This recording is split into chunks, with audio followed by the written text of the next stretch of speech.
Fala pessoal, vamos começar aí o segundo episódio do Fala Fator, seu novo guia das eleições em Minas Gerais, com foco maior na eleição aqui em Belo Horizonte. Hoje a gente está recebendo mais um convidado, mais um especialista na cobertura jornalística de política, na cobertura eleitoral aqui do estado. Eu sou o Lucas Ragazzi, do site O Fator, estou aqui com o Guilherme Peixoto, também do Fator. E aí, Guilherme?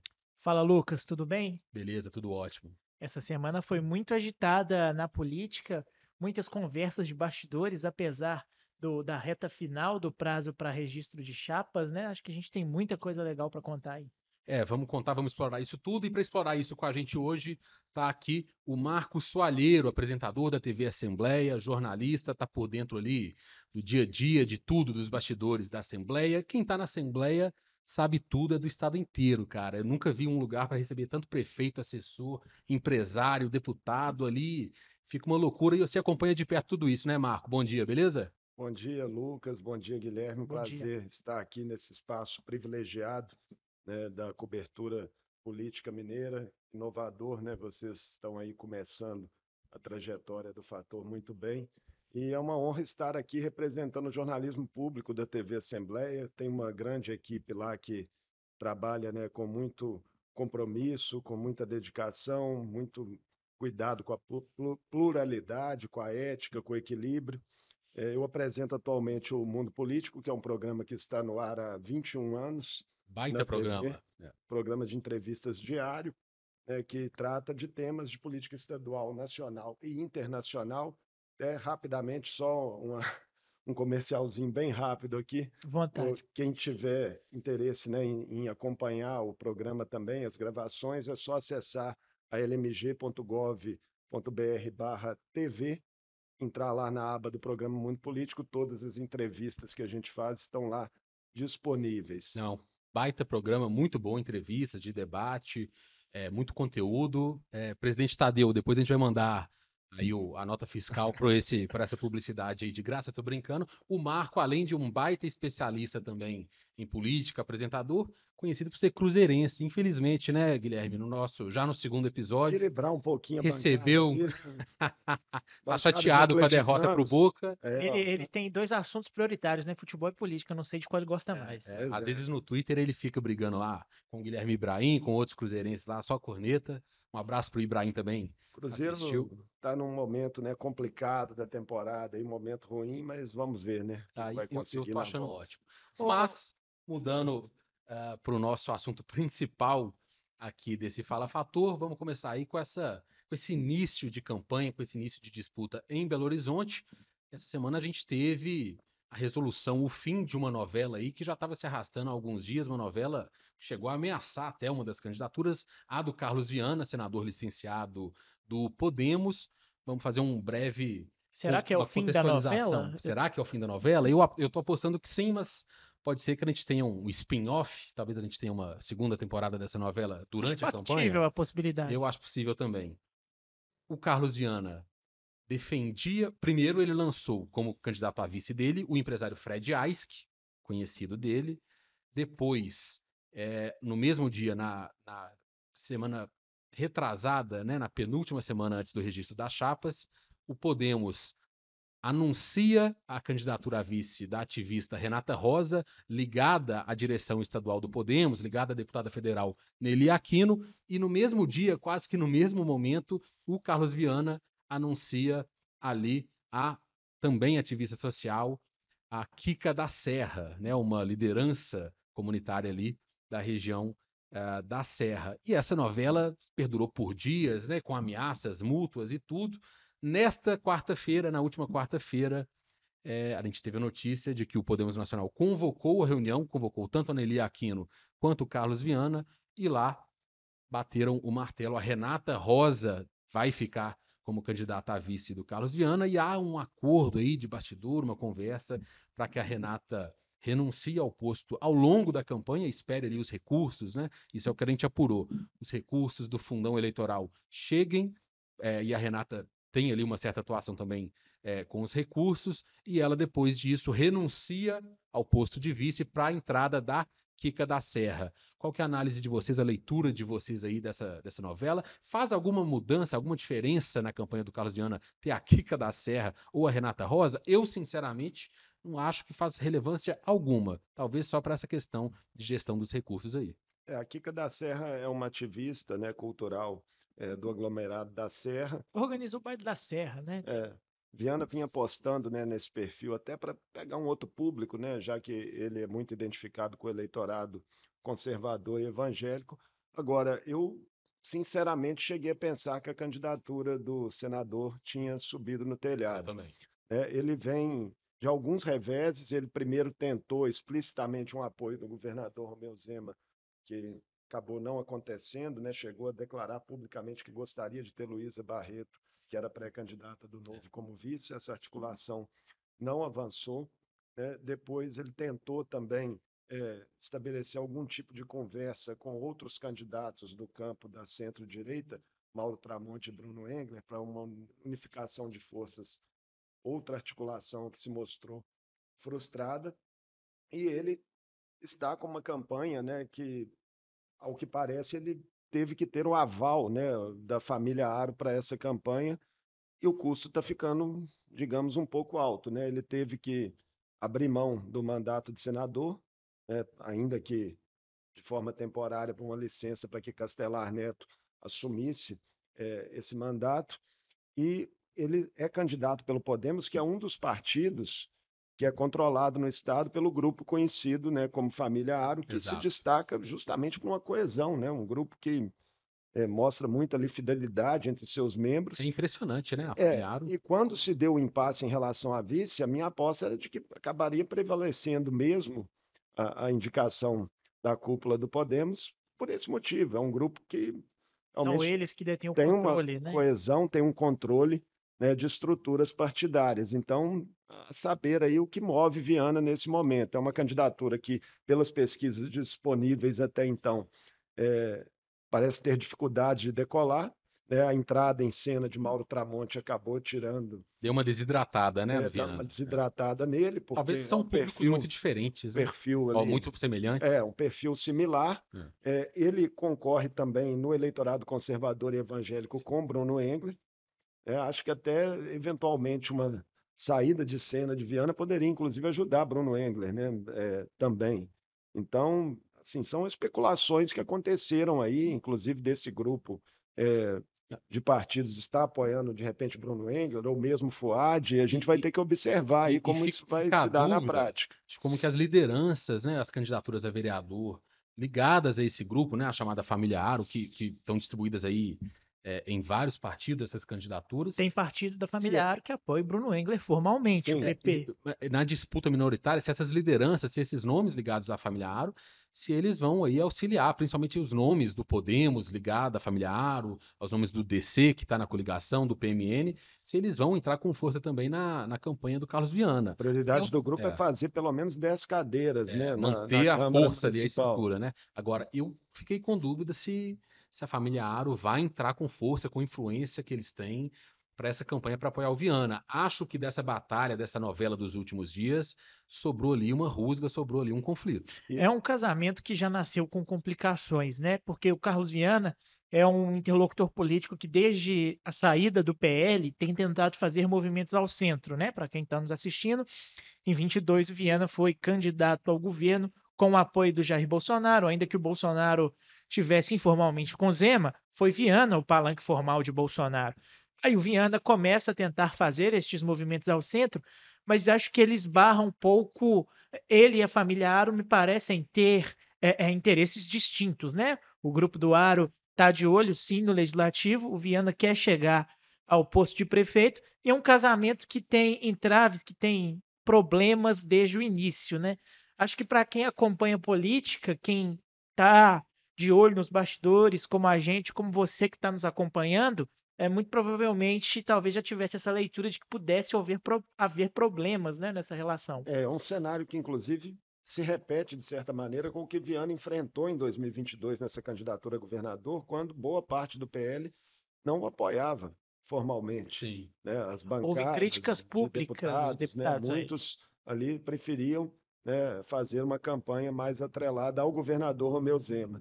Na época, a candidatura do Viana, ela partiu muito também de um acordo do PL nacional. O Bolsonaro precisava de um palanque em Minas Gerais, é óbvio, não bastava só colocar uma liderança como o Nicolas, como outros nomes muito fortes em Minas, porque estaria priorizando, lógico, ali um candidato à Câmara, né, entre uma chapa diversa ali, apoiada pelo Bolsonaro. Precisava de um nome grande para dar o palanque, dar a estrutura de campanha em 2022 para o Bolsonaro.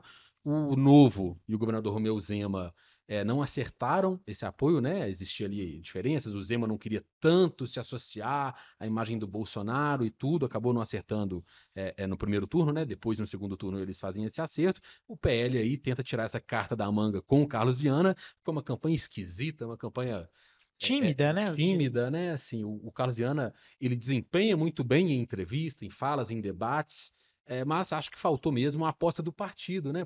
Faltou ali a aposta de ser uma campanha competitiva, né? Acho que foi meio que para cumprir tabela naquela eleição. Só para encerrar nessa análise do Viana, é importante lembrar também o mandato dele de senador vence daqui 2 anos, então pode ser que o cálculo que ele esteja fazendo nesse momento também seja de visibilidade através dessa campanha, porque vai ter que disputar outro mandato eletivo daqui 2 anos, caso ele opte, né, por continuar na política. Ele já conseguiu eleger na última eleição o filho, Samuel Viana, deputado federal. Então vamos ver Tá no Republicanos qual agora, será né? o futuro dele, né? Uma coisa interessante sobre Viana, ainda sobre essa tentativa dele de movimentar o centro, acho que isso está bem explícito na busca dele pela Kika da Serra, né? Que foi uma candidata a deputada estadual 2 anos atrás pelo PDT, que é um partido que está à centro-esquerda. Acho que o Viana tentou, com a Kika da Serra, buscar sim um eleitorado diferente. Interessante.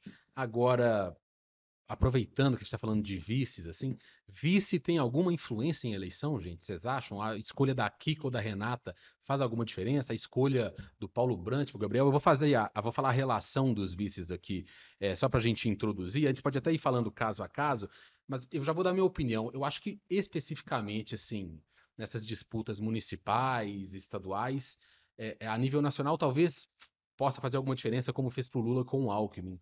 Mas em via de regra, eu acho muito difícil que um candidato a vice vá agregar eleitoralmente, né, vai dar mais voto para o candidato, do que acontece sempre historicamente nos Estados Unidos, por exemplo, que eles colocam, normalmente é muito comum na história dos Estados Unidos, o candidato a presidente colocar um vice de um certo estado, um ex-governador de um estado tal, um estado decisivo, para o vice-governador né, focar sua campanha, seus esforços nesse estado decisivo. Por aqui eu acho muito improvável, né, que isso Olha, eu tenha discordo alguma relevância. É frontalmente de mesmo? você. É mesmo? Discordo frontalmente e nesse assunto, eu fico com uma frase que o prefeito Fuad Noman tem dito várias vezes, que vice é importante para garantir tempo de TV, Não, isso sim, tô a falando de ganhar voto. De ganhar voto, estrutura de nome. partidária Não, e isso aí eu voto concordo. também. Eu Não, concordo. Agora, mas Belo isso Horizonte tem uma curiosidade, né? isso não contraria o que eu falei. O histórico de vices em Belo Horizonte tem sido problemático, né? De desavenças entre prefeito e vice. É algo que vem se repetindo assim sistematicamente Não, na desde o capital. Márcio Lacerda, com o Roberto Carvalho, uma confusão. Calil também, que rompeu Com o com Paulo com Paulo Lamarck, é Lamarck. verdade. O próprio Calil e o próprio Fuad, né, estão em palanques diferentes. Pois é. Agora, Agora virou uma festa toda essa história. Sobre vices, né? Vamos lá. Eu tive a oportunidade de conversar com alguns então pré-candidatos que acabaram se tornando vice, né? Foi o caso, por exemplo, da Luísa Barreto, que esteve com a gente lá no Mundo Político numa entrevista a como Bela Gonçalves pré-candidata com do o Novo, Rogério a Bela, Correia. né, como pré-candidata do PSOL. O próprio Paulo Brandt, que é vice do governo. Deixa eu ler rapidinho a relação, até para a gente ter uma contextualização dessa discussão. O Bruno Engler, do PL, vai ter uma chapa puro sangue ali com a Coronel Cláudia, do PL Já também. tinha sido vice dele em 2020, exatamente. A Coronel Cláudia tentou ser deputada estadual, se não me engano, em 2022, não conseguiu. Carlos Viana com a Renata Rosa, fim da novela.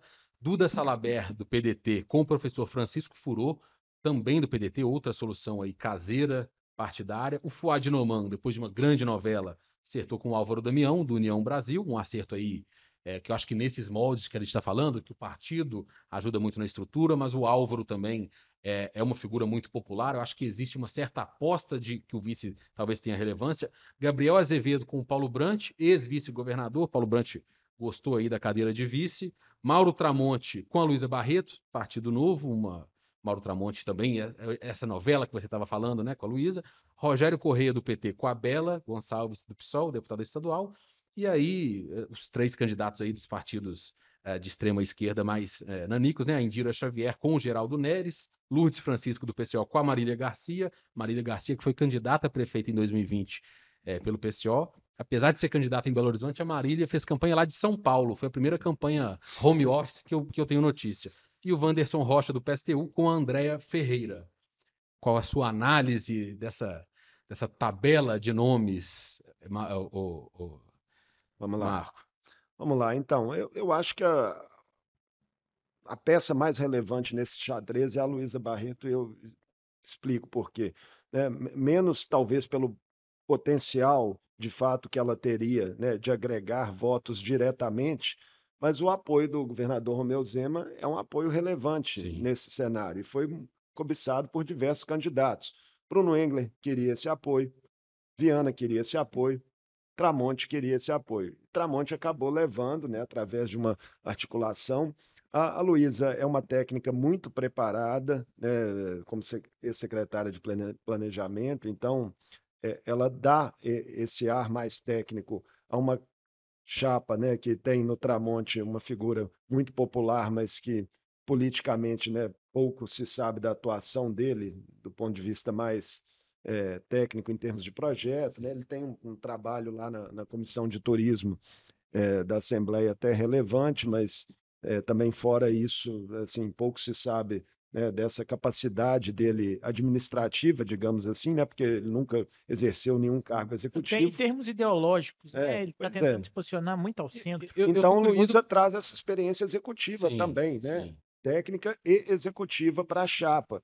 Acho que é um perfil bem complementar nesse sentido e que acabou sendo uma articulação que eu acho que foi bem aí o Tramonte, né? De ter conseguido esse apoio. Luísa, que inclusive resistia muito, né, a ser vice em um determinado momento, se dizia mais preparada do que todos os outros candidatos, né? Falava isso em entrevistas, mas acabou sendo convencida também. E aí eu acho que é um cálculo também do Partido Novo, que vendo que, né, pelo cenário apontado nas pesquisas, pela dificuldade que seria emplacar uma candidatura dessa, se alia a um candidato que, no quadro de momento, é o favorito.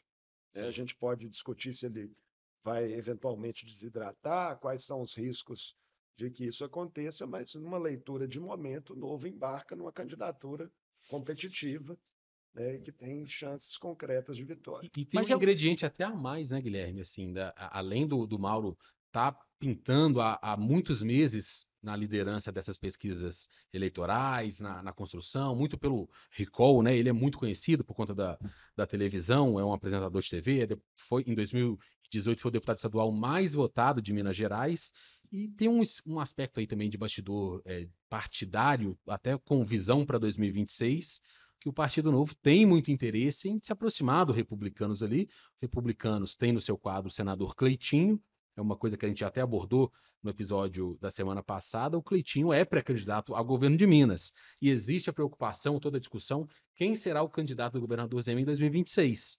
O Matheus Simões, vice-governador, se põe um pouco nessa posição, se comenta muito, mas se o Cleitinho for candidato, eu acho muito difícil para o Matheus também disputar um voto da direita e centro-direita. Então, assim. Para o próprio Calil, né, Também. que aparentemente, né, se aliou a Tramonte com uma expectativa de ser candidato a governador em 2026, mas tem entraves no caminho aí. Exato.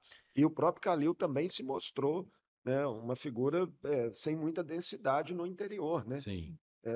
Na última disputa pelo governo do estado. Eu ia dizer que discordo do Marco quando ele diz que o principal movimento de vice foi a entrada da Luísa na chapa do Mauro Tramonte. Respeito muito a Luísa, respeito muito o Mauro, acho que eles formam uma dupla muito interessante, acho que sim, é positivo para o Mauro ter conquistado o apoio do governador Zema, mas acho que o eleitor vai ter um pouco de dificuldade de assimilar isso à medida que o Calil também entra na chapa, fica uma coisa um pouco lado A e lado B, fica difícil para alguns eleitores, para a parte da massa, entender com quem de fato o Tramonte está. Mas você acha que o eleitor tem essa definição na Eu não cabeça sei dele? se o eleitor tem essa percepção. E o próprio perfil do Calil, eu não sei exatamente definir qual é o perfil É. político, ideológico de Alexandre Calil. É uma figura muito Acho que personalista, ele se né? identificou, acabou sendo muito associado à centro-esquerda, da pandemia para cá. Acho que mais por uma gestão pública na saúde ali, do seu secretariado e tal, mas e também pela aliança, digamos, que foi oportuna para ambos os lados que ele fez ali com o PT, com o presidente Lula na eleição de 2022, mas que no passo seguinte já houve um distanciamento, né?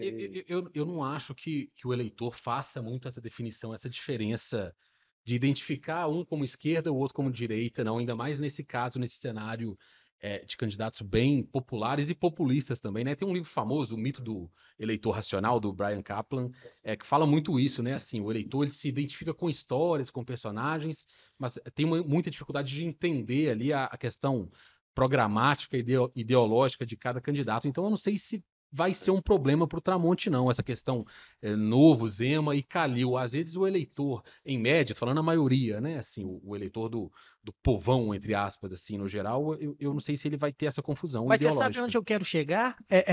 Na opinião, na minha opinião, na minha visão, a escolha do Álvaro Damião como vice do Fuad foi o melhor dos movimentos feitos de vice. Eu acho até curioso porque quando começa-se a especular vice, lá atrás, né, isso Um começa perfil mais sempre, popular, né? Eu isso acho que começa também tem sempre, um perfil complementar aí isso interessante. começa sempre em abril, março, e nunca, quase nunca, o primeiro nome especulado é aquele que vira vice, né? No caso do Fuad foi. O Álvaro Damião foi o primeiro nome a surgir e se concretizou. E acho que o Fuad, ele fala isso muito abertamente, das dificuldades que ele tem de ser conhecido, e acho que não tinha nome melhor no leque de opções de aliados do Fuad que o Álvaro para tentar levar o nome do Fuad às vilas, favelas, periferias. Acho que eles casam bem, fazem um bom complemento, assim. E o Álvaro, ele tem uma boa relação pessoal com o Fuad, né? É um casamento que vem se amadurecendo ao longo dos meses. E União Brasil é o partido mais importante, né, do ponto de vista de estrutura também, E tempo de TV. e tempo de TV, né, da chapa do prefeito. Então, acho que esse é um fator relevante para a escolha do Álvaro. Ainda sobre vice, só rapidamente sobre a deputada estadual Bela Gonçalves, que é outra que eu acompanho, né, de perto o trabalho dela lá na Assembleia, é uma parlamentar muito atuante, né, com uma ligação bastante forte, né, com movimentos sociais que tem presença na cidade, movimentos de periferia. Então, ela traz, né, esse perfil que é um perfil que tem que ser muito respeitado, né? Ela tem, de fato, muita penetração nas periferias, em diversos movimentos. Agora, pensando, né, numa chapa de esquerda, não é um perfil tão complementar assim ao de Rogério Correia, né, que é o candidato, o deputado federal pelo PT. Houve ali durante alguns meses uma tentativa, né, dessas forças de uma unificação ainda maior. Isso acabou não sendo possível com a candidatura da Duda Salabert, né, pelo PDT. Então, eu acho que esse campo ficou aí numa situação um pouco complicada para pensando, né, Eu pragmaticamente achei no cenário. decepcionante essa construção dessa chapa, assim. Achei mais do mesmo, achei que dialoga com o mesmo É. público, eleitor, assim. Eu discordo um pouco. O eleitor que já votaria no Rogério é o eleitor assim, que a Bela, o eleitor que a Bela poderia levar para o Rogério já estava com o Rogério no cenário, né, assim, dos candidatos colocados. Então, Mas eu diante acho que dos agrega muito partidos que pouco. restaram na chapa, né, não Sim, tinha tantas opções mas assim, né? ao longo do leque, Então, assim, era uma dificuldade, até pelo que o PT tem a oferecer. A candidatura é, do Rogério vamos colocar assim, muito entre aspas, o azarão, porque eu acho que Belo Horizonte não está com tanto clima, pelo menos nas pesquisas, mostrando que quer um candidato, um prefeito mais à esquerda. Então, assim, dificultou nas negociações para o PT. Mas eu esperava ali uma construção. Eu sei que o PT tentou, houve um diálogo ali com o Avante, com o Luiz Tibé, mas a coisa não avançou. Mas, assim, achei que foi foi a decisão fácil de tomar? Esquerda e direita, para mim, tem problemas similares nessa disputa de Belo Horizonte, né? Que são candidatos correndo pelos mesmos nichos de eleitorado, né? No caso, Duda, Salabert e Rogério Correia. Na direita, Bruno Engler, Carlos Viana, né? Então, são Mas eu acho que situações que a gente vai ter que observar. E o Bruno tem uma ligação, né, muito forte com o eleitorado bolsonarista. Acho que essa é a principal aposta dele, em tentar fidelizar esse eleitorado, né, para chegar eventualmente a um segundo turno. O Rogério também quer, né, que o apoio do presidente Lula seja suficiente, né, para ele crescer nas pesquisas com o decorrer da campanha. Agora, a gente não sabe ainda se, de fato, o eleitor de Belo Horizonte vai embarcar mesmo nessa coisa da polarização nacional, né? Mas você sabe, Marco, que eu acho que eu entendo isso que você fala da busca, né? Já são nichos e você ainda os fragmenta, mas acho que a esquerda conseguiu dar alguns passos adiante em relação ao que foi em 2020, quando houve muitos candidatos, PSOL tinha, PCdoB tinha, PT tinha. Agora não, querendo ou não, o Rogério conseguiu unir 6 partidos de esquerda, Foram PT, 15 PCdoB. candidatos Mas são no contextos geral diferentes, em né? 2020, né? Foram 15 candidatos a Mas São prefeito. contextos diferentes. Em 2020, a esquerda estava com o Calil. A esquerda foi colocado ali candidaturas até para eleger vereadores, para atrair auxiliar a chapa e tudo, para também não colocar na testa do Calil o apoio do PT, por exemplo, que era uma discussão, mas não foi uma campanha assim, muito entre aspas, séria. Vamos Mas você colocar. ter uma chapa de 6 partidos, ainda que 6 partidos à esquerda, passa um recado de que tem havido avanços nesse debate, nessa possibilidade de formação de frente amplas, né? Quer dizer, PT, PCdoB, PV, PSOL, Rede e PCB.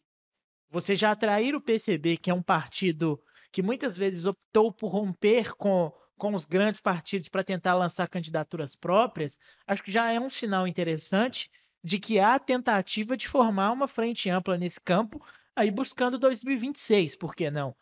Mas você vê, parte do PT queria caminhar com o Fuad Noman.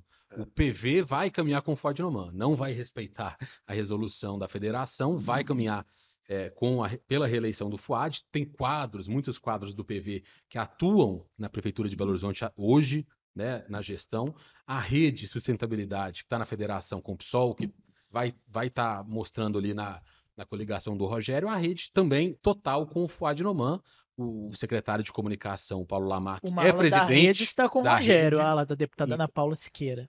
uma parte a parte Sim. minoritária, vamos pôr assim, da Rede em Minas vai apoiar o Rogério, mas você vê assim, né? Existe uma divergência muito grande. Agora, também sobre esquerda, eu acho interessante a decisão da Duda Salabert, também eu acho que passa muito pelo que o PT enfrentou em Belo Horizonte. A Duda terá o professor Francisco Furô, também do PDT, como vice, uma solução caseira pela dificuldade justamente de conseguir outros apoios, outros aliados. Vocês acham que isso, qual que é a leitura de vocês?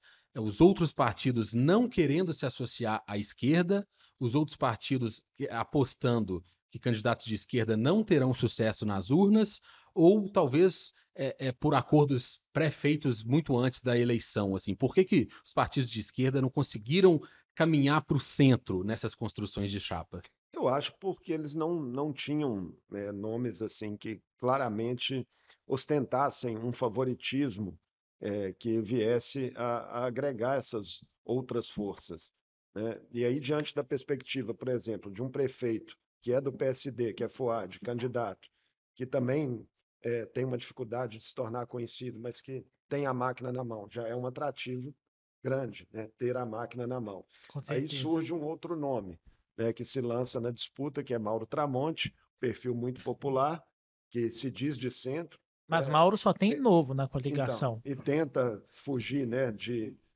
embates ideológicos e tal, também acaba, né, sendo mais um nome aí nesse campo. Aí já tinha outras candidaturas. Bruno Engler consegue atrair, por exemplo, o PP, que é um partido do Centrão. Eu até achei que o Então, PP ia indicar a vice, né? sobrou pouco espaço mesmo, Sim. né? Realmente, para os partidos de esquerda tentarem uma construção mais ampla. Mas eu acho que todo o centro fez um movimento, sim, assim, antecipado para o Fuad.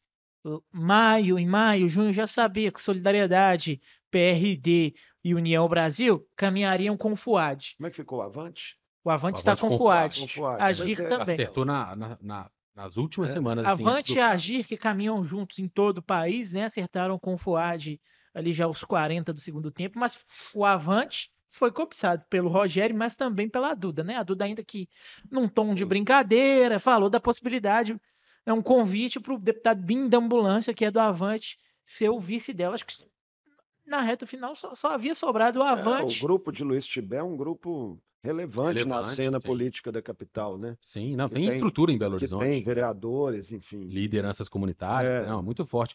Gente, Paulo Brant, vice de Gabriel. Essa construção aí também foi outra novela, né? A gente acompanhou muito de perto. Por muito pouco o PSB não foi o primeiro recua. vice anunciado, né? Isso, Oficialmente, isso. inclusive. E o PSB, por muito pouco, não apoiou o Rogério Correia. Houve uma construção em Brasília muito forte. Depois que a construção com o Gabriel já estava bem avançada, bem estruturada, por muito pouco a vaca não foi para o brejo e o PSB apoia o Rogério.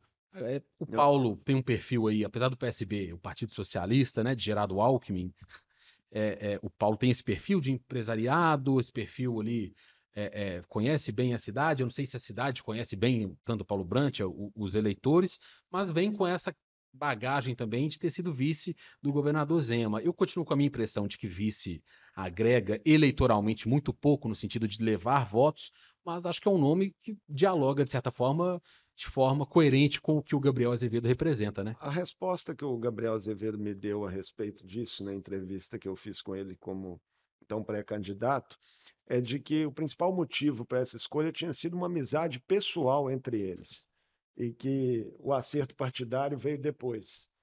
Era uma ligação dos dois, uma amizade, uma, digamos, consonância aí de ideias em relação à cidade que eles tiveram a partir Eles pensam parecido de fato, né? de algumas conversas e que esse foi o fator mais determinante para essa escolha de vice. Depois as cúpulas partidárias acabaram, né, se acertando.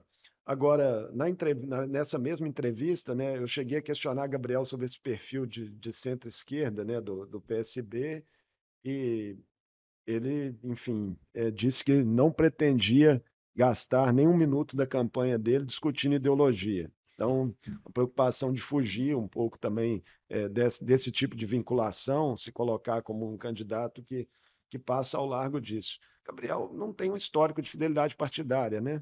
Na trajetória dele. Já defendeu, inclusive, candidaturas independentes, assim, sem Sem partido. Ele sem tem uma partido. história de pouca ligação com o partido em que ele está, né? Ele Já se foi elege crítico PHS, ferrenho do MDB quando sim, era da Juventude sim. Tucana. Em 2020 ele se reelege vereador pelo Patriota com um acordo assinado pela direção do partido e por ele, de que o Patriota não demandaria, não ditaria assim, regras ou como ele votaria na Câmara Municipal. E quando o Patriota filia, naquela articulação que não deu certo, em 2021, filia a família Bolsonaro para lançar o Bolsonaro em 2022, acaba depois isso não ocorrendo, o Gabriel pede desfiliação ao Patriota, o Patriota cede, eles fazem um acordo lá que o Patriota expulsa o Gabriel e ele fica sem partido aí até esse ano. Ele fica quase 2 anos sem partido na Câmara Municipal, mostra muito como é que ele atua, né? Assim, Ele já sem essa conseguiu uma identificação. grande vitória, eu acho, política, do ponto de vista pessoal, que foi conseguir se manter na presidência da Câmara, Sim. né, tendo Uma grande sofrido ali reviravolta, né? processos e tal. Acho que essa já é uma vitória que ele tem, mas está tendo dificuldade de emplacar nessa campanha, né? É um quadro pulverizado. No momento, né, nas pesquisas disponíveis até então, ele está mais próximo ali de quem pontua traço do que de eventualmente crescer a ponto de se tornar competitivo. Mas a campanha está começando, né? Tem aí os debates, até vi o programa que vocês fizeram, né? O primeiro aqui, é, desse espaço que foi a repercussão do primeiro debate. Eu concordo com uma análise que foi feita aqui pelo Murilo Rocha e por vocês de que, né, o Gabriel teve um desempenho destacado no debate, algo que ele faz bem, né? Ele é um eloquente, Sim. demonstra conhecer a cidade. Bruno Engler também foi bem, né? Como vocês pontuaram aqui naquele programa. Então a gente vai ter que aguardar aí os próximos movimentos das campanhas e ver como eles repercutem né, nas pesquisas que virão. Só mantendo na pauta de vices, um bastidor interessante que foi pouco repercutido. Em meio à novela do Álvaro Damião ser ou não vice, existia a discussão que o Álvaro estava um pouco receoso de abrir mão, né, de uma cadeira quase garantida na Câmara Municipal para continuar como vereador. Ele estava na dúvida se aceitava ou não ser vice do Fuad. Em meio a essa novela surgiu um nome caseiro da prefeitura que se filiou à União Brasil no último dia de prazo, que é o ex-chefe de gabinete do Fuad Nomão, Daniel Messias. Se filiou à União Brasil no último dia do prazo de filiação partidária, e o Daniel, pela apuração, pelo que eu soube, chegou ali a fazer conversas e tudo, essa possibilidade chegou a passar para o Daniel Messias ser o vice do Fuad Noman. Depois o Álvaro Damião conseguiu se acertar com o partido e com o pessoal do Fuad Noman e deu o ok para ele ser o vice, mas quase a gente teve essa reviravolta por aí. Gente, uma pauta que surgiu muito essa semana, apurada pelo Guilherme Peixoto, uma pauta de bastidor, mas muito relevante no cenário aqui de Belo Horizonte. Acho que a maioria das chapas dos partidos vão passar um pouco por isso. O Partido dos Trabalhadores, a nível nacional, parece que vai reduzir o repasse ali de financiamento do fundão eleitoral para a chapa de vereadores de candidatos minoritários aqui em Belo Horizonte. Isso talvez pode também alcançar ali num corte de recursos destinado para o Rogério Correia. Guilherme, conta um pouco mais dessa apuração para a gente. Existiu ali essa preocupação de vários candidatos à Câmara Municipal, à vereança. Isso ainda não se confirmou oficialmente, né? Nem para o sim, nem para o não, mas o temor permanece. Permanece. Isso foi uma possibilidade que começou a circular no fim da semana passada. Houve uma reunião de lideranças do PT com os integrantes da chapa de vereadores, em que eles levantaram essa hipótese de contingenciamento dos recursos destinados pela direção nacional à chapa que vai tentar as vagas na Câmara Municipal. De pronto, houve ali um susto, um temor de que as campanhas, principalmente dos candidatos menores, dos que têm menos recursos, fossem afetadas, de que a turma precisasse fazer um contingenciamento próprio ali de última hora. Ainda não houve martelo batido, está tudo muito no campo da hipótese, mas o temor permanece, como a gente trouxe em O Fator na segunda-feira, o quadro é mais ou menos o mesmo por enquanto. A gente que já fala que vai sim haver o corte, mas não há nada confirmado, e então a gente, pelo bom jornalismo, né, mantém essa informação de que não há nada confirmado de que vai haver o corte. Agora, é uma notícia preocupante, de fato, para a campanha de Rogério, né, que se soma a outras dificuldades nesse Porque você momento. desmobiliza os vereadores, né? O próprio grau de engajamento do presidente Lula na campanha é outro ponto-chave aí. Sim. Lula certamente vai estar nos programas de TV de Rogério, gravando apoios, mas há uma informação também de bastidor de que o presidente já teria batido o martelo de que não virá a Belo Horizonte no primeiro turno. Seria uma porrada e tanto na campanha do Rogério, né? Pois é, se isso se confirmar, né, a gente não sabe ainda se essa informação de fato é o que vai acontecer, mas ela inclusive é pública. Lula, numa reunião ministerial que fez há cerca de 2 semanas, sinalizou isso, né, ao dizer para ministros que onde houvesse candidaturas de mais de um partido da base, a orientação era de adotar um certo distanciamento, né? Até declarar apoios seria possível, mas evitar participações mais diretas, já tentando aí se precaver em Até relação para não a desgastar com outros sabores. Pois partidos, é, talvez, O né? PSD do Fuad é muito importante, tem muitos ministérios. O Alexandre Silveira é um interlocutor importantíssimo para o governo. Você não Exato. pode. E os partidos tem uma outra questão também, nessa questão dos recursos, né? E nessa possibilidade aí de menos dinheiro para o PT em Belo Horizonte, os partidos estão levando muito a sério ali onde gastar o dinheiro dessa eleição. Aconteceu na semana passada um furo do nosso repórter, Guilherme Jorgui, que o candidato à prefeitura de Contagem, o Felipe Saliba, do PRD, preparou por meses, né, a pré-candidatura, muita articulação, e o partido desistiu de lançá-lo. Oficialmente foi uma decisão pessoal do Felipe Saliba e tal, aquela coisa, mas pelo que a gente sabe, pelo que a gente apurou, foi uma construção ali de ver poucas chances na vitória do Felipe Saliba em Contagem e o PRD ali com aquela dificuldade. Poxa, a gente vai gastar estrutura e dinheiro, capital político, para uma campanha muito difícil em Contagem com a Marília Campos. Ainda em Contagem e ainda com a Marília Campos, a gente sabe, a gente apurou com várias fontes, questões internas do PT, que a Marília também ficou um pouco irritada com a candidatura do Rogério Correia em Belo Horizonte. Marília Campos estava apostando que o partido ia apoiar a reeleição do Fuad Noman, e com a campanha do Rogério Correia, significa menos recursos para a campanha dela em Contagem, né? Porque o fundão acaba focando ali muito no diretório estadual e vai ter que dividir mais recursos, né? Talvez a Marília apostasse que as principais campanhas, as principais candidaturas do PT em Minas fossem ela e lá em Juiz de Fora com a Margarida Solomão. Contagem tem um quadro bem mais enxuto que Belo Horizonte, né, da disputa, e Marília, nas pesquisas que saíram, tem amplo favoritismo, né, a reeleição. Ela é uma política que conseguiu ali uma imagem local, né, vai tentar aí emplacar um 4º mandato à frente da prefeitura, mas que se descolou, né, de certa forma, a imagem pessoal dela do PT, né, ela se tornou maior do que o PT ali na Com cena certeza. local de Contagem. Tem um secretariado, né, de perfil bastante diverso, você tem ali grupos conservadores, grupos progressistas representados, Marília sempre teve uma boa relação com republicanos de Contagem, por exemplo. industriais, enfim, é um secretariado bem diverso e ela colhe os frutos, né, dessa construção política que ela faz. Tem como principal oponente nessa disputa Cabo Júnior Amaral, né, que é um deputado federal bolsonarista, mas Marília, de fato, larga como bastante favorita, né, para conseguir a reeleição. Deixa eu só trazer um bastidor interessante sobre essa campanha em Contagem. Depois da desistência do Felipe Saliba, a direita em Contagem se unificou em torno do Júnior Amaral. Isso deu um certo gás lá à candidatura do PL. O pessoal do Novo, que já estaria com o Júnior Amaral, independentemente de Saliba na disputa ou não, inclusive aposta que o governador Romeu Zema vai se envolver diretamente. Houve uma reunião na semana passada para alinhar como que o Zema vai participar da campanha em Contagem, o que ele vai poder fazer para o Júnior.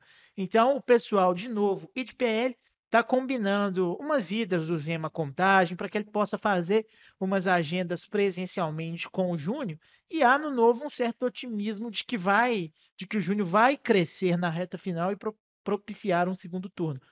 Foi engraçada essa questão do Cabo Júnior, até alguns meses atrás, só para arrematar com uma outra questão. O vice do Cabo Júnior em Contagem seria o Márcio Bernardino, empresário, hoje é vice-presidente da Prodenge, né, companhia do Novo, né, de TI também. do Novo, companhia de tecnologia da informação de Minas. O Márcio Bernardino, 2020, foi candidato do Novo. Ele seria o vice do Cabo Júnior nessa dobradinha PL Novo em Contagem. E o Márcio Bernardino, também apostando que não teria sucesso nas urnas, desistiu de ser o vice, preferiu continuar no cargo lá na Prodenge, continuar como vice-presidente da Prodenge, que naturalmente ele teria que sair pela legislação. Agora, né, como é um quadro bem mais enxuto, a possibilidade de segundo turno se reduz, né? Porque com certeza. Não há pulverização de não há votos, pulverização de votos, então, assim, cresce muito, né, uma expectativa de definição em primeiro turno, ainda que por pouca margem, né, que eventualmente aconteça por pouca margem, que pode ser um cenário. Mas, enfim, acho que é um quadro para a gente observar. Betim, né, outra cidade importante da região metropolitana, tem lá o candidato Heron Guimarães, que é o candidato apoiado por Vitório Medioli. São 17 partidos com Heron. Parece ser o favorito também, claramente, na cena dessa cidade. São disputas, né, mais, nesse momento, né, desenhadas do que a de Belo Horizonte, onde o grau de incertezas é muito maior. Puxando de volta para Belo Horizonte, ontem, na última quinta-feira, né, dia 15, foi o dia final, o prazo final para o registro das candidaturas no Tribunal Regional Eleitoral. Com o registro de candidaturas, cada candidato tem que fazer ali também a declaração de bens em seu nome. E eu, pessoalmente, acho um absurdo, uma coisa ridícula como é feita essa declaração de bens aqui no Brasil. O menor respeito pela justiça eleitoral, o menor respeito pela transparência, assim, com o eleitor. Mas é o que a gente tem para hoje. Um levantamento feito pelo Fator, pelo repórter Guilherme Jorgui, está mostrando aqui a soma de todos os candidatos em Belo Horizonte correspondem a 13% do candidato da moda no Brasil, que é o Pablo Marçal, lá em São Paulo. O Marçal tem 170 milhões de reais declarados em ativos. Aqui, em BH, o candidato com mais bens declarados é o atual prefeito Fuad Noman, do PSD. O Fuad declarou um patrimônio de ali, 16 milhões de reais. A candidata com menos bens declarados é a deputada Duda Salabert, do PDT, que não declarou ter nenhum bem. A Lourdes Francisco também não declarou bens. Isso. A análise de você sobre isso. Primeiro, é um dado relevante para o eleitor saber o patrimônio de cada um? E segundo, dá para levar a sério essas declarações? Eu vou colocar um outro dado aqui para a gente discutir. O Mauro Tramonte, por exemplo, que me chamou muito a atenção. O Mauro Tramonte declarou possuir nessa eleição 246 mil reais em bens. Ele teve uma redução grande de 2022, na eleição de 2022 para a Assembleia, ele declarou 487 mil reais. Ele disse que adquiriu um município em Botelhos e teve essa redução. Uma casa. Sinceramente, alguém acredita que o Mauro Tramonte, que é um apresentador reconhecido da TV Record, deve ter um salário grande aí, é deputado há vários anos. O Mauro Tramonte não tem só 246 mil reais em bens declarados, né? Então, assim, vamos colocar a verdade. Para que serve essa declaração de bens hoje, no geral das candidaturas? O meu destaque vai para os 16,66% de uma égua que o deputado Bruno Engler declarou. Mas, brincadeiras à parte, já há algum tempo o Bruno declara este animal faz parte, né? Provavelmente uma pessoa que ele pode ser um hobby que ele tem. Mas eu concordo com você quanto à transparência e à lisura das declarações de bens enviadas à Justiça Eleitoral. Elas são menos rigorosas que aquela declaração de bens que as pessoas comumente, anualmente, têm de fazer para a Justiça Eleitoral, né? Prova de que elas são mais genéricas, você declara o que quer, é porque há muito erro de digitação, muito erro de pontuação na hora de você declarar lá na hora de um candidato declarar lá o que ele tem, né? Eu acho que acaba ficando muito no limbo, né? Me parece que os candidatos acabam declarando muito ali o que eles querem declarar. Muita coisa fica com terceiros, com outras pessoas. Eu quero comprar um apartamento de 150 mil reais que candidato declara, sinceramente.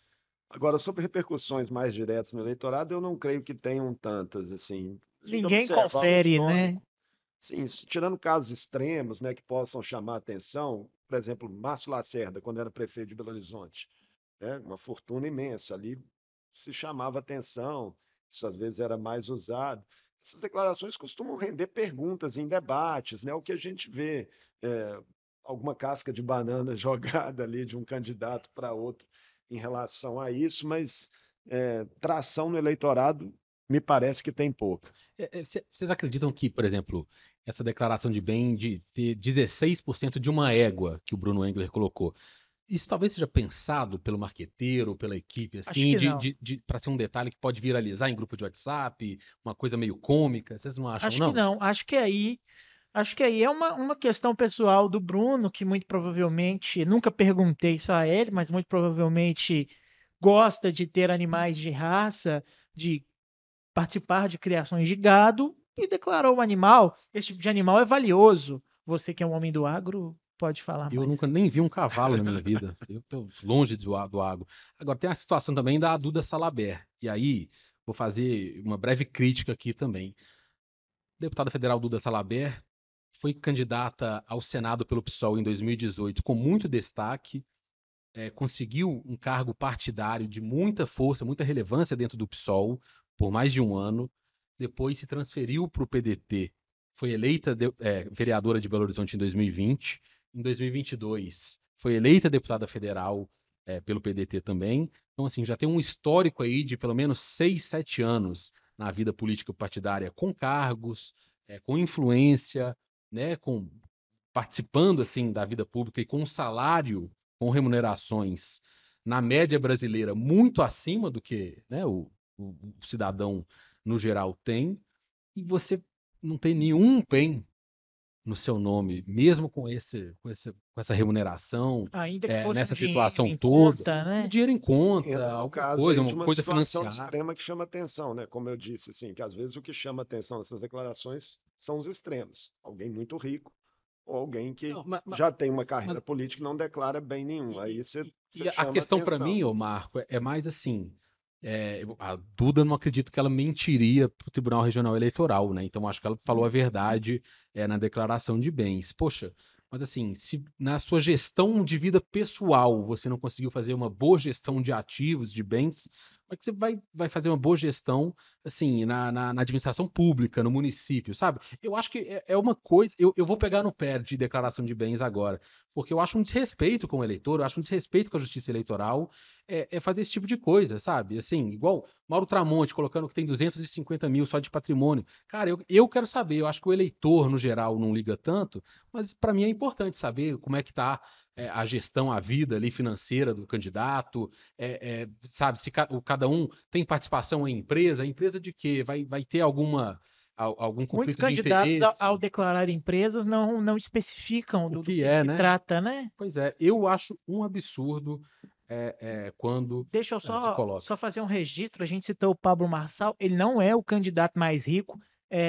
entre os que estão disputando as prefeituras nas capitais. Eu li hoje uma matéria na Isto É muito interessante que fala que o Sandro Mabel, que foi dono das bolachas Mabel, Caraca, vocês são mais velhos, vocês É, devem ter ele comido no é, recreio. ele Ele tem é 313 milhões de reais produtor declarados. agropecuário também em Goiás, né? Vai disputar a prefeitura de Goiânia, pelo Então, União Brasil. e realmente tem negócios no meio rural que vêm de longa data. né? Então, é, pelo menos declarou, né? Parte, né? Eu imagino. Eu fiquei Você até já curioso, o comeu, Fuad Noman, já comeu bolachas Mabel? cara, esse nome não me é estranho, mas não sei dizer se eu comi bolacha Mabel. Provável. O Fuad, se fala muito que ele é dono de alguns restaurantes conhecidos aqui em Belo Horizonte, o Tizé, eu achei que Isso era, é mas depois novidade eu fui para até mim. pesquisar, Essa mas não, né? informação não tem. Então acho que é um Eu também boato. nunca ouvi falar. O Tizé é muito bom, viu? Um barzinho muito gostoso ali na região do Lourdes. Eu achava que era do Fuad, eu acreditei nesse mito urbano, então. Eu queria só aproveitar a presença do Marco para a gente passar também, ô Lucas, pelos deputados estaduais que vão concorrer a prefeituras no interior, né? Porque para além do Bruno Engler, do Mauro Tramonte e da Bela como vice do Rogério, nós temos o Leonídio Bolsas concorrendo à prefeitura de Uberlândia, o Coronel Sandro, que recentemente teve um problema de saúde, mas já se recuperou, concorrendo pelo PL à prefeitura de Governador Valadares, o Fábio Avelar Oliveira concorrendo a prefeito de Nova Serrana pelo Avante, e o Douglas Melo, radialista do PSD, concorrendo lá em Lagoa Santa. Como é que você acha, Marco, que as candidaturas a prefeito impactam no trabalho da Assembleia?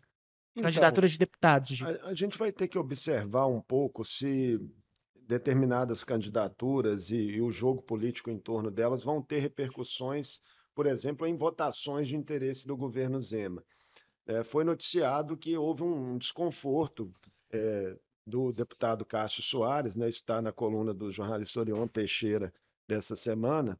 Deputado Cássio Soares, que é do PSD, é o presidente estadual do partido e é líder do bloco governista na Assembleia, teve um desconforto ali com Zema ter fechado um apoio a Mauro Tramonte, né, na eleição de Belo Horizonte, porque Cássio vinha mantendo as portas abertas para um possível apoio de Zema a Fuad.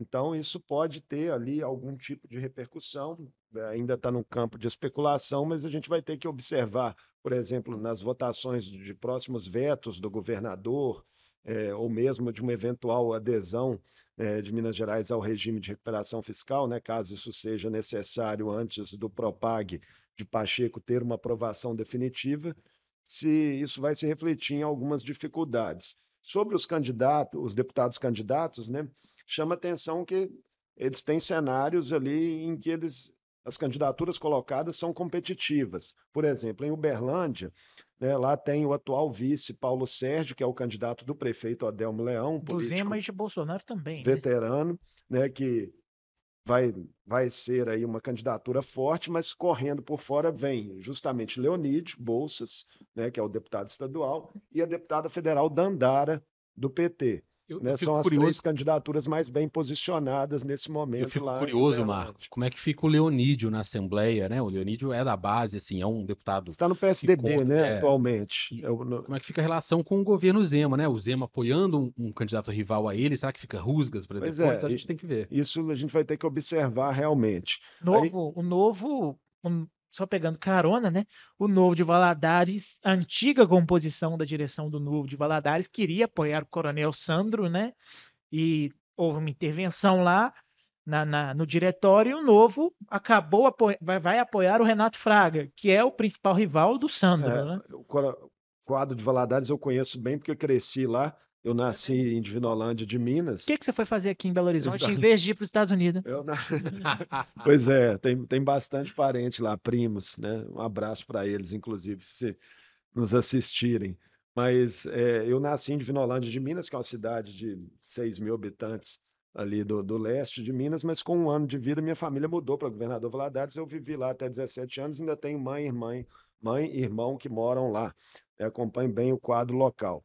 Valadares é uma das situações mais interessantes do interior de Minas nessas eleições. A cidade perdeu a condição de ter 2 turnos, por pouco mais de 1.000 eleitores, né? Houve ali uma recontagem dos eleitores e aí ficou abaixo de 200.000. Tem a direita dividida nesse momento, um racha significativo, né? Porque o grupo do atual prefeito André Merlo, do PSDB, que lá atrás, né, teve apoio de uma direita unificada na cidade, esse grupo rachou. Então, o prefeito hoje tem como candidato Renato Fraga, que é um nome do Republicanos, que tem o apoio da direção do Republicanos, o deputado Euclides Petersen, né, que é de Valadares e é o presidente estadual do Foi o Republicanos vereador também. mais novo de lá, né? Da Sim, história. e ele também tem o apoio, o Renato tem o apoio do senador Cleitinho. Agora, o suplente de Cleitinho, que é Alex Diniz, um empresário do grupo Coelho Diniz, que é um grupo muito forte de supermercados na região, está apoiando o Coronel Sandro, né, parte da direita também apoiando o Coronel Sandro, que conseguiu colocar como vice o ex-deputado e ex-prefeito Bonifácio Mourão, um nome de bastante relevância na cena política local. Esse grupo, né, que estava aí unificado em disputas anteriores, agora mede forças. E aí vem por fora, né, correndo por fora, o deputado federal Leonardo Monteiro, do PT. Num cenário de turno único, até o deputado federal Leonardo Monteiro pode aspirar a alguma coisa, porque, de repente, com 30 e poucos por cento de votos, seja suficiente para vencer a eleição em Um Valadares. cenário Então, de direita fragmentada, né? pois é, e outra peça relevante lá, o deputado Hercílio Coelho Diniz, né, que é o deputado federal, Rompeu com a própria família, está inclusive. rompido com a própria família, tem que ver qual o posicionamento dele nesse jogo também, que pode acabar influenciando. Enfim, chegou-se a cogitar que ele mesmo se lançaria candidato, mas isso não aconteceu. Ele vinha se destacando como um crítico ferrenho da atual gestão da prefeitura. Então, é um cenário delicado para a gente observar. Só aproveitando, se a gente puder falar aqui rapidamente, prometo ser rápido, de Juiz de Fora e Montes Claros, acho que são 2 cidades também importantes do interior. Em Juiz Juiz de de Fora tá Fora, decidido, você acha? Margarida? não, acho que não. Juiz de Fora, Margarida tenta a reeleição, ela tem historicamente uma dificuldade lá em segundos turnos, né? Venceu na última eleição, mas tem uma direita dividida lá. Acho que ela talvez seja favorita nesse momento, mas tem uma direita relevante lá que está dividida, mas tem que ver se a eleição for para o segundo turno, essas forças podem se unir, né? A Tem lá candidatura lá é o Charles? delegada Ione Barbosa, pelo Podemos, que é deputada federal, e o Charles Evangelista, ex-deputado federal, pelo PL. São os nomes principais. Ainda tem Júlio Delgado, né, um Pelo nome MDB, né? conhecido que está com a MDB. candidatura de centro, exatamente, ex-deputado. Montes Claros, o atual vice Guilherme Guimarães. A Ione é do Avante, Marcos. Você Do falou Avante, Podemos. Podemos, desculpa. Então vamos lá. O ex-deputado Isauro Calais Também é também candidato pelo centro. Então, mas Juiz de Fora está explicado o quadro. Montes Claros, vamos lá. O atual vice Guilherme Guimarães, do União Brasil, vai tentar se eleger com o apoio do prefeito veteraníssimo, né, Humberto Souto, que está aí próximo a se tornar completar 90 anos, né? Enfim, É mesmo? Caramba. eu acho que ele tem 89 anos, se não me engano.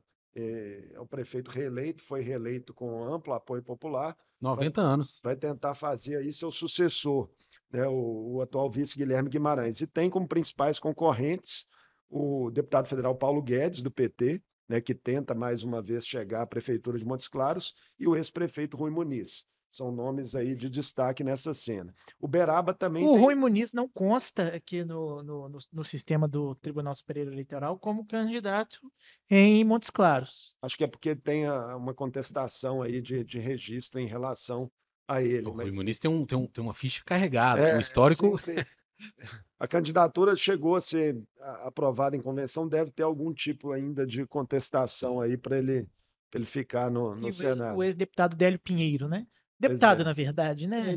É isso, né? O Mário Eringer já retornou. Já retornou, O é Délio Pinheiro verdade. é suplente do PDT, É assumiu verdade. aí durante uma licença de mandato do Mário Eringer. Uberaba tem nomes importantes na disputa também, nomes conhecidos da política mineira. A atual prefeita Elisa Araújo vai tentar se reeleger.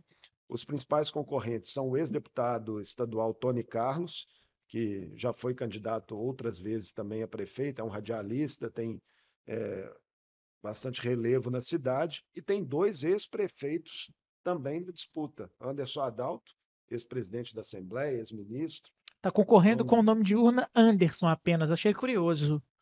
Sem o Adalto. E Paulo Pial, ex-prefeito, também está na disputa. Então, são nomes conhecidos da política mineira aí em Uberaba. O Anderson Adalto, em 2022, ele chegou a lançar a candidatura a deputado federal, mas foi barrado pela lei da ficha limpa. Tinha uma condenação em segunda instância, já no TJ, por improbidade administrativa, questões da época em que ele era prefeito de Uberaba. Esse ano, no início desse ano, a segunda turma do TJ conseguiu reverter essa condenação e voltou com os direitos políticos do Anderson Adalto. Por isso ele conseguiu viabilizar essa candidatura à prefeitura de Uberaba. Então, eu chamo a atenção em Uberaba também para a candidatura do empresário Samir Cecílio, que é do PL, partido do Bolsonaro. O Bolsonaro esteve em Uberaba no início deste ano e o Samir Cecílio foi um dos interlocutores que costurou essa ida do Bolsonaro até a cidade do Triângulo. Depois desse giro pelo interior das candidaturas dos deputados das principais cidades de Minas Gerais, as maiores, né? Todas, já fui em todas aí. Pois Nova Serrana, que o Guilherme citou, né? Tem lá o candidato deputado estadual, me fugiu o nome. Fábio Avelar de Oliveira. Isso, Fábio Avelar. Deputado estadual Fábio Avelar é um candidato que lá tem o apoio das principais forças da direita, né? Inclusive do senador Cleitinho. É uma campanha posicionada ideologicamente realmente à direita. São dois Fábios, porque tem um Fábio do PT também, o Fábio Matos, que é candidato pela federação, né? PT, PC do BPV. E o Enéas, que é o candidato da situação. Depois desse giro, agora sim, pelo interior das principais cidades, dos candidatos, dos deputados estaduais candidatos também, vamos voltar aqui para Belo Horizonte para mostrar. O Enéas rapidamente, Lucas, acho importante a gente falar do Enéas, da boa relação dele com o deputado Nicolas Ferreira. Ele é tio, né, do Nicolas. Isso. Houve uma certa um certo temor, uma certa acusação, né, de que o Nicolas estaria beneficiando com emendas da cidade, Nova Serrana. Se não me engano, foi uma reportagem do UOL. O Nicolas disse que era natural ali enviar emendas para cidades que tinham articulação e que fazia sentido mandar esses recursos. Aqui em Belo Horizonte, uma situação que chamou a atenção nossa, a gente produziu uma reportagem sobre isso, que são, Marco, ex-vereadores que foram cassados, estão inelegíveis pela justiça por conta de condenações. Por conta disso, vão lançar parentes familiares à Câmara Municipal. O caso mais evidente, mais conhecido, é o do ex-presidente Wellington Magalhães, que teve um mandato cassado em 2019, chegou a ser condenado, chegou a ser preso durante as investigações, ele foi cassado por quebra de decoro parlamentar. O Wellington está articulando ali, está fazendo a gestão da campanha da sua irmã, Arlete Magalhães, que passou pela Assembleia. Ela foi deputada estadual, Exato. uma atuação muito discreta na Assembleia nos anos em que ficou por lá. A Arlete tinha um apelido maldoso entre os colegas deputados, que era cabeça de peixe. Pouca gente via. Isso aí, maldade de bastidores da Assembleia.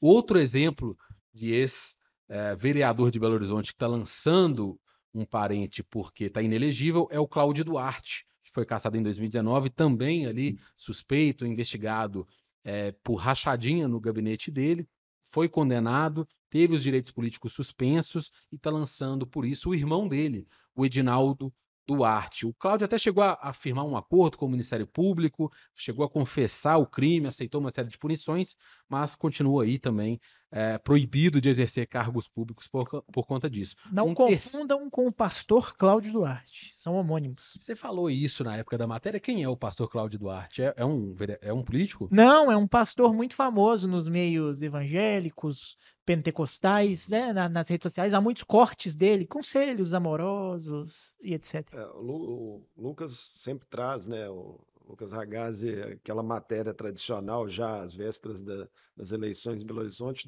da previsão dos chapeiros, né?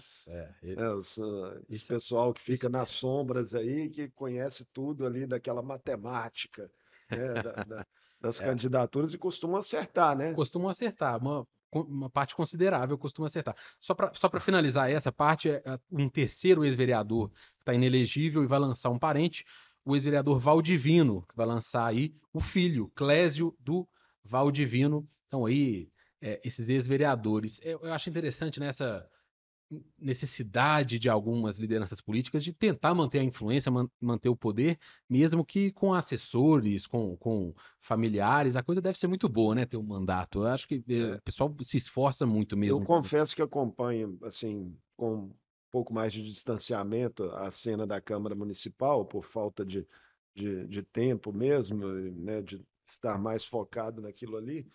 Mas me chama a atenção quando eu olho os nomes, né, o quadro ali de vereadores da capital, são muitos comerciantes, né? Tem o da autoescola, do sacolão, da farmácia, da ambulância. Enfim, da ambulância. Não, assim, É isso uma pareceu... forma de dar a marca ali para aquela comunidade, né? Porque esses são os candidatos que buscam primariamente o voto naquela região, né? São os chamados candidatos geográficos. Eu acho muito interessante, você falou dos chapeiros, eu gosto de fazer essa brincadeira, eu posto muito no Twitter esse estudo, né, que alguns chapeiros fazem dos favoritos para a Câmara, essa construção, mas a figura do chapeiro, que é uma pessoa, para quem não está familiarizada com essa expressão, o chapeiro é um cara especialista em política e ele sabe construir chapas de candidatos, normalmente para deputado, para a Câmara, para vereador, e ele faz o cálculo ali, olha, candidato tal é de tal região, normalmente tem um voto X, e por isso ele vai casar muito bem na chapa desse partido que tem outro candidato numa outra região que tem outro X, e com isso essa chapa pode ser que eleja 2. Então, assim, é um trabalho, um cálculo matemático e de entendimento, assim, de compreensão dos nomes da política, que é uma coisa de louco, né? É uma figura aí do bastidor que eu acho também subvalorizada, é muito interessante. Estrategicamente, em alguns casos, eles colocam também candidaturas só para atrapalharem determinados candidatos. Pessoas de outros partidos. De outros partidos ali em uma região específica da cidade. Você tem ali um bairro, por exemplo, onde, né, tem ali 2 candidatos que podem concorrer, de repente vem um terceiro que é lançado por um desses 2, mas mais com o intuito ali de atrapalhar alguém, né? São matemáticas eleitorais. Bastidor interessante, o nosso Guilherme Jorgui, o valente Guilherme Jorgui, trouxe uma matéria no Fator ontem, quinta-feira, a respeito de 3 candidatas em Contagem que concorrem com o nome de urna Adriana Souza. E há uma suspeita, uma avaliação da Adriana Souza, dos aliados da Adriana Souza do PT, de que as outras 2 Adriana Souza teriam sido lançadas com o objetivo também de atrapalhá-la, né? Isso é uma avaliação dela, a gente contou este caso, os bastidores desse caso. Interessante, né? É interessante. Em Uberlândia, uma vez aconteceu uma coisa semelhante, que em Uberlândia tem o Odelmo Leão e o Adelmo Leão. O Adelmo do PT, o Odelmo sempre foi do PP ali, sempre direcionado O à Adelmo, na verdade, é de direita. Uberaba.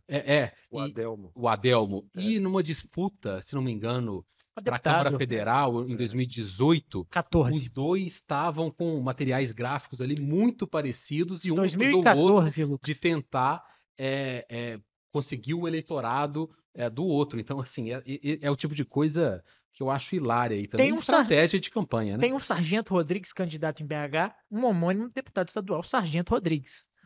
Tem uma série de coincidências. Gente, estamos caminhando para o final desse nosso segundo episódio de Fala Fator, desses bastidores da informação da semana na campanha.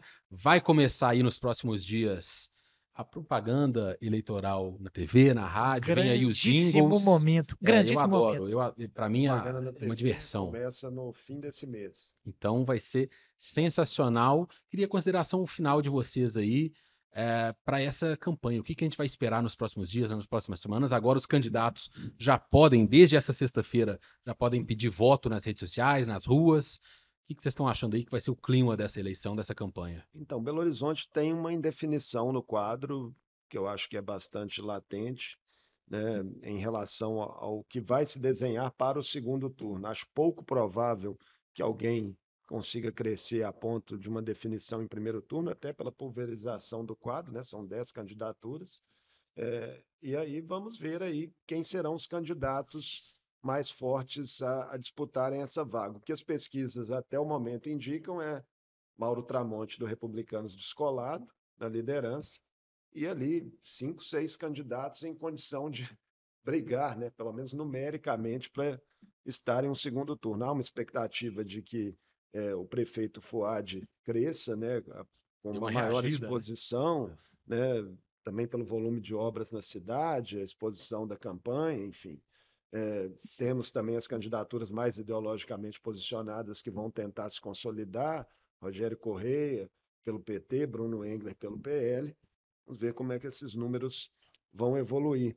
E observar também aí, tanto em Belo Horizonte quanto no interior de Minas, se de fato, né, uma expectativa que havia de alguns cientistas políticos de que a polarização calcificada na sociedade, né, Lula versus Bolsonaro, se teria influência direta em determinadas disputas. Isso vale mais para as maiores cidades. Acho que as pequenas cidades, que eu também conheço bastante, várias delas, cidades de 6 mil habitantes, 5 mil habitantes, a política é completamente diferente, focada no personalismo mesmo, num grupo político local ali que não segue essa lógica ideológica. Um debate para o próximo programa vem aí o 7 de setembro, o feriado, a direita já convocando manifestações Bolsonaro vem em ou não? todo o Brasil, mas eu acho que vai além da presença do Bolsonaro ou não. O 7 de setembro deve movimentar a militância de direita, os apoiadores e tudo. Talvez dê um boom, né? Dê uma força aí para as candidaturas bolsonaristas. Esses protestos muito motivados por esse novo escândalo denunciado pela Folha de São Paulo, essa questão do Alexandre de Moraes, fazendo atuações ali em off do processo normal no TSE e no STF. Tô bem curioso para ver se isso impacta de alguma forma as candidaturas bolsonaristas. Guilherme, suas últimas conclusões sobre a campanha em BH? Acho que 7 de setembro é uma data interessante, mas não só pela questão do Dia da Independência, das manifestações à direita, mas sim que eu acho que aí nós já vamos ter alguns dias de campanha para a gente sentir qual vai ser a estratégia de cada um. Acho que esse início vai ser um pouquinho em marcha lenta, com todo mundo se estudando, tentando se apresentar na TV, que eu acho que tem muita importância, tem gente que não acha. Eu considero o programa de TV muito importante. Acho que nós vamos ter um jogo estudado aí nesses primeiros momentos. A galera vai esperar para ver se há alguma modificação nos quadros das pesquisas, e aí da segunda semana de setembro em diante, acho que podemos ter linha da cintura para baixo. Me permitam só mais um Por favor. destaque. Rapidamente, acho que é interessante a gente observar ao final do processo dessas eleições municipais como vai ficar o quadro de prefeituras por partido em Minas Gerais. Atualmente, o MDB é o partido com maior número de prefeituras, próximo ali de 100, acho que 98, se não me engano, é o número exato. Vem seguido aí de PSD, PSDB, enfim, é um quadro em que os partidos de centro-direita estão mais bem posicionados nesse momento em Minas Gerais. O PT teve um resultado muito ruim nas eleições de 2020, eleições municipais, ainda que tenha feito ali prefeituras de cidades importantes como Contagem, Juiz de Fora, mas o resultado geral foi ruim, ficou ali com cerca de 40 prefeituras, vai tentar reagir agora apostando muito nesse fato de estar no governo federal, né, com o presidente Lula. O PL vem com ambições grandes também de crescer nesse quadro, a partir da vinculação aí com o bolsonarismo. Então, é outro dado interessante para a gente observar ao final desse processo. Tá aí, vamos caminhando para a conclusão desse segundo episódio de Fala Fator. Quero agradecer muito a presença do Marco, valeu demais. Tiramos rapidinho lá da TV Assembleia. Já você está de volta? Hoje tem gravação ainda? Pois é, hoje não, mas enfim, a gente vai retomar na segunda-feira com as gravações do Mundo Político, programa diário de entrevistas que eu apresento.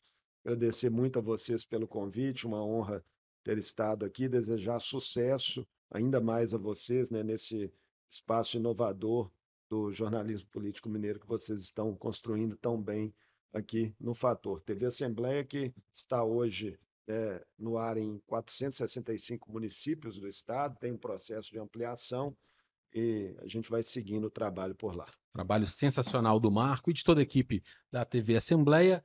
Guilherme, valeu, até a próxima Fala Fator e estamos lá mantendo carga no ofator.com.br. É isso aí, convidar todos a acompanhar diariamente o trabalho dos repórteres de O Fator. Obrigado, Lucas, obrigado, Marco. Valeu, obrigado a você que acompanhou até o final aí, assistiu até aqui. Até semana que vem.